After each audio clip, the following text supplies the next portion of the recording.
لیکن آج ان کی اہمیت ہمیں سائنسی ڈسکوریز کے بعد سمجھ میں آتی ہے، مثال کے طور پر کائنات کی تخلیق اور بگ بینگ تھیوری وغیرہ۔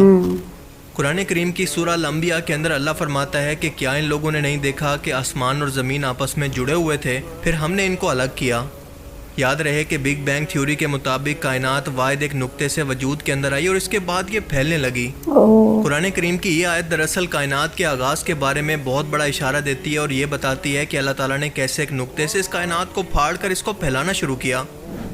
اس کے علاوہ قرآن کریم کی سورہ الذاریات کے اندر اللہ فرماتا ہے کہ ہم نے آسمان کو اپنی طاقت سے بنایا اور بے شک ہم اس کو پھیلا رہے ہیں۔ سائنسدانوں میں پہلی مرتبہ ایڈون ہبل نے اپنی دوربین کے ذریعے 1929 کے اندر یہ ڈسکور کیا کہ ہماری یہ کائنات مسلسل پھیل رہی ہے، اور اس بات کو قرآن کریم کے اندر 1400 سال پہلے پیشن گوئی کے طور پر بیان کیا گیا۔ قرآن کریم کی سورہ النبا کے اندر بیان ہوتا ہے کہ کیا ہم نے زمین کو بچھونا اور پہاڑوں کو میخیں نہیں بنایا؟ حالیہ سائنٹیفک ریسرچ نے یہ ثابت کیا کہ پہاڑوں کی جڑیں زمین کے اندر تک ہوتی ہیں اور یہ زمین کی تہوں کو ایک دوسرے کے ساتھ مضبوطی سے جوڑ کر رکھتی ہیں، جیسا کہ کیلیں ہیں، بالکل وہی الفاظ جو کہ قرآن کے ہیں۔ سورہ المومنون کے اندر اللہ تعالیٰ انسانی تخلیق کے مراحل بیان کرتا ہے، یعنی نطفہ، علقہ، مغزہ وغیرہ، یعنی 9 مہینے کے درمیان بننے والی تمام سٹیجز، اور آج کی جدید ایمبریولوجی نے اس بات کی تصدیق کر دی ہے۔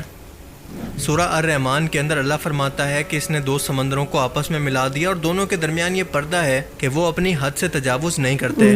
اور آج ہم سبھی لوگ جانتے ہیں کہ دنیا کے اندر کئی مقامات ایسے ہیں جہاں پر 2 سمندر آپس میں ملتے تو ہیں لیکن ایک دوسرے کے اندر مکس نہیں ہوتے۔ قرآن کریم کی سورہ الحدید کے اندر ذکر ہے کہ ہم نے لوہا اتارا جس کے اندر سخت قوت اور لوگوں کے لیے فائدے ہیں۔ حالیہ سائنٹیفک ریسرچ کے مطابق لوہا زمین پر پایا ہی نہیں جاتا بلکہ خلا کے اندر ستاروں کی موت کے بعد بنتا ہے اور اس کے بعد زمین پر پہنچا۔ سورہ القیامہ کے اندر یہ کہا گیا کہ کیا انسان یہ گمان کرتا ہے کہ ہم اس کی ہڈیوں کو جمع نہیں کر سکیں گے؟ ہم تو اس کی انگلیوں کے پور کو بھی درست کر سکتے ہیں۔ ہر ایک انسان کے فنگر پرنٹ دوسرے انسان سے مختلف ہوتے ہیں اور اسی لیے ان کو سیکیورٹی کے طور پر بھی استعمال کیا جاتا ہے، اور یہ حقیقت قرآن کریم کی اس آیت کے اندر واضح طور پر موجود ہے۔ سورہ الانعام کے اندر کہا گیا ہے کہ جس کو اللہ ہدایت دینا چاہتا ہے تو اس کا سینہ اسلام کے لیے کھول دیتا ہے، اور جس کو گمراہ کرنا چاہے تو اس کا سینہ تنگ کر دیتا ہے جیسا کہ وہ آسمان کی طرف چڑھ رہا ہو۔ اور یہ بات ہمیں صرف اس صورت معلوم ہوئی جب ہم نے ایئر ٹریول کرنا شروع کیا، یعنی ہوائی جہاز کے اندر سفر کرنے کے بعد ہمیں یہ حقیقت پتہ چلی۔ سورہ النحل کے اندر شہد کی مکھیوں کے نظام کے بارے میں اللہ فرماتا ہے کہ اللہ نے انہیں اپنی طرف سے اپنے گھروں کی تعمیر، پھلوں کے رف جمع کرنا اور شہد بنانے کا حکم دیا ہے۔ آج کی ماڈرن سائنس نے شہد کی مکھیوں کے مشکل ترین نظام اور ان کے راستوں کو تلاش کرنے کے قدرتی طریقے کو اب سمجھنا شروع کیا ہے۔ اب آپ مجھے بتائیں کہ کیا کوئی انسان ٹائم سے پہلے اتنی بڑی سائنسی کھوجیں اپنی کتاب کے اندر ٹو دی پوائنٹ لکھنے کی جرت بھی کر سکتا ہے؟ اس کے لیے تو یہ سوچنا بھی بالکل امپاسبل ہے،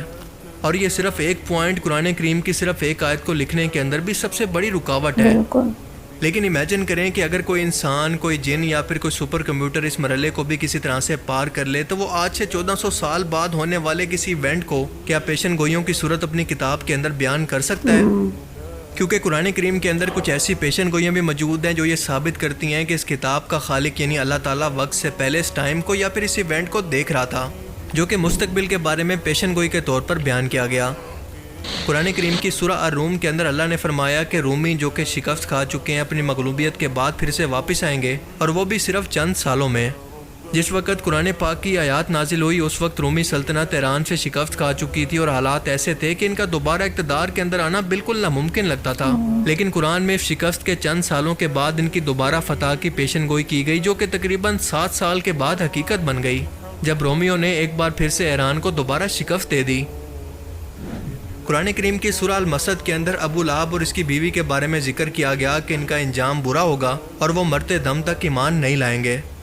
اور ہم سبھی لوگ جانتے ہیں کہ یہ تاریخی حقیقت ہے کہ ابو لہب نے اسلام کے خلاف بہت زیادہ دشمنی دکھائی اور اس کے بعد وہ ایمان لائے بغیر مر بھی گیا، لیکن قرآن کی یہ پیشن گوئی اس ٹائم میں کی گئی تھی جب وہ زندہ تھا، اور ہم سبھی لوگ جانتے ہیں کہ کسی انسان کے لیے اس کے ایمان نہ لانے کی حتمی بات کہنا جب تک وہ زندہ ہے بالکل ممکن نہیں ہے۔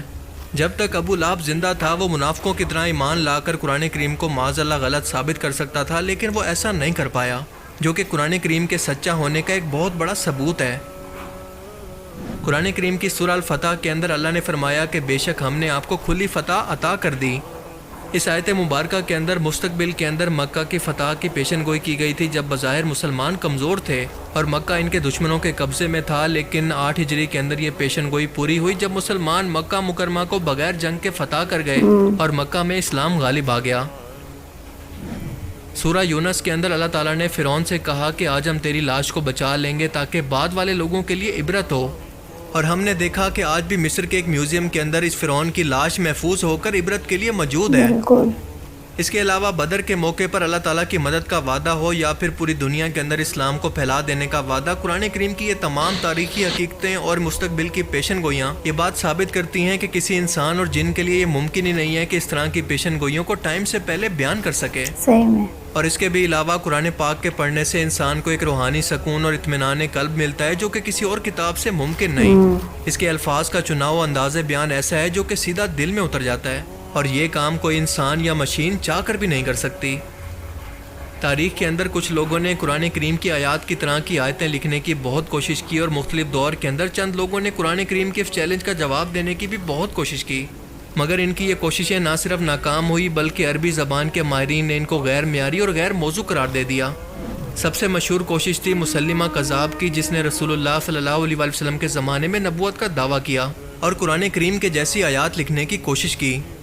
حضرت ابوبکر صدیق کے دور کے اندر اس نے مسلمانوں کے خلاف اپنا ہزاروں کا لشکر جمع کیا، اور اس کے خلاف مسلمانوں نے ایک جنگ لڑی جس کا نام تھا جنگ یمامہ، جو کہ سال 632 کے اندر لڑی گئی۔ اس جنگ میں مسلمانوں نے بڑی بہادری دکھائی، مگر یہ ایک مشکل مارکا تھا، اور مورخین کے مطابق اس جنگ کے اندر تقریباً 1200 مسلمان شہید ہوئے، جس کے اندر 700 کے قریب تو قرآن پاک کے حافظ تھے، اور اسی وجہ سے حضرت ابوبکر صدیق کے دور کے اندر قرآن پاک کو ایک کتاب کی شکل میں جمع کرنے کا فیصلہ کیا گیا۔ مسلمہ کذاب نے جب قرآن پاک کو لکھنے کی کوشش کی تو اس کی تحریریں ادبی لحاظ سے اتنی کمزور اور بے معنی تھی، اور اس وقت کے عربی لنگوسٹک کے ایکسپرٹس نے فوراً اس بات کو پہچان لیا کہ یہ قرآن کے کلام کے معیار تک نہیں پہنچتی، اور خود اس کی ضلالت کی وجہ بنی۔ عباسی خلافت کے دور کے اندر بھی بعض لوگوں نے قرآن کریم جیسی آیات لکھنے کی کوشش کی، لیکن وہ کامیاب نہ ہو سکے، کیونکہ ان کے الفاظ اور ان کی تحریریں فصاحت و بلاغت، معنی اور گہرائی کے لحاظ سے قرآن کریم کے معیار کے 1% تک بھی نہیں پہنچ پائے۔ آج بھی کبھی کبھار کچھ ملحدین یا اسلام مخالف لوگ قرآن کریم کے اس چیلنج کا جواب دینے کا دعویٰ کرتے ہیں، لیکن ان کی یہ کوششیں ناکام ثابت ہوتی ہیں، اور ان کی تحریروں کے اندر نہ قرآن پاک جیسی تاثیر ہوتی ہے، نہ فصاحت و بلاغت، نہ معنی، نہ پیشن گوئیاں، نہ قرآن کریم کے جیسے سائنٹیفک فیکٹس، نہ میتھمیٹیکل ترتیب، اور نہ لٹریچر کی زبان۔ ان کی کوئی ایک آیت بھی ان تمام چیزوں کے سٹینڈرڈ کو پورا کر ہی نہیں پاتی جو کہ ہم نے اوپر بیان کی اور ان کے بارے میں ڈیٹیل سے جانا، اور اسی لیے ان کو تسلیم نہیں کیا جاتا۔ اور اسی لیے اللہ کا چیلنج جنوں انسان کے لیے یہ نہیں تھا کہ تم کچھ بھی سوچ سمجھ کر قرآن کریم کے انداز کی آیت نہیں لکھ سکتے، بلکہ اس کا اصل مطلب یہ تھا کہ اس ایک آیت کو بھی پرکھنے کے لیے قرآن کریم کی طرح یہ تمام سٹینڈرڈز اور کوالٹی ٹیسٹ تھے جنہیں آج تک دنیا کی کوئی بھی طاقت پورا نہیں کر پائی، اور یہی اس قرآن کے سچا ہونے اور اس کے اتارنے والے رب کے وعدے کے بھی سچا ہونے کا ثبوت ہے۔ اللہ تعالیٰ سے دعا ہے کہ وہ ہمیں سمجھنے کی اور نیک عمل کرنے کی توفیق عطا فرمائے، آمین۔ اس ویڈیو میں انہوں نے بہت اچھا چیز بتایا، جیسے کہ مطلب قرآن میں جو بھی سارا چیز لکھا گیا ہے یہ آج نہیں 1400 سال پہلے سارا چیز مطلب بتایا گیا ہے، قرآن نازل ہوا تھا، جس سے کہ اس میں جو بھی سارا چیز لکھا گیا ہے مطلب ہر ایک سورہ میں ہر ایک چیز مطلب آسمان اور زمین ایک ساتھ میں تھے، تو یہ سارا چیز جو بھی چیز ابھی جو ہم دیکھ رہے ہیں جو بھی چیز ہو رہا ہے یہ سارا چیز پہلے سے ہی قرآن میں سارا چیز نازل ہو چکا ہے جب اللہ تعالیٰ، تو ابھی سی بات ہے کہ اس کو اوپر سے آئے، مطلب اللہ تعالیٰ نے ہی قرآن کو نازل کیا ہے، کوئی انسان کوئی جین کسی نے نہیں بنایا ہے قرآن کو، تو اس میں سارا چیز بتایا انہوں نے، اس میں پوائنٹ وائز سارا چیز بتایا گیا ہے، کون سے سورہ میں کون ہے، اور اس سے کہ بتایا گیا ہے جیسے کہ پہلے سے ہی قرآن میں لکھا گیا ہے، جیسے کہ جسے آپ پتا ہوگا 2 سمندر آپس میں نہیں ملتے، یہ سارا چیز پہلے سے ہی 1400 سال پہلے تو کسی کو پتا نہیں تھا، کوئی انسان کو نہیں پتا تھا یہ سب سارا چیز، تو پہلے سے سارا چیز لکھا ہے، تو obvious سی بات ہے اس کو اللہ تعالیٰ نے ہی بنایا ہے قرآن کو، تو یہی چیز بتایا گیا ہے، بہت اچھا ان ڈیپتھ میں سارا چیز انہوں نے بتایا ہے۔ آئی ہوپ آپ کو بھی ویڈیو بہت زیادہ اچھا لگا، اگر ویڈیو اچھا لگے تو چینل کو سبسکرائب کر دینا، ویڈیو کو لائک کر دینا۔ السلام علیکم۔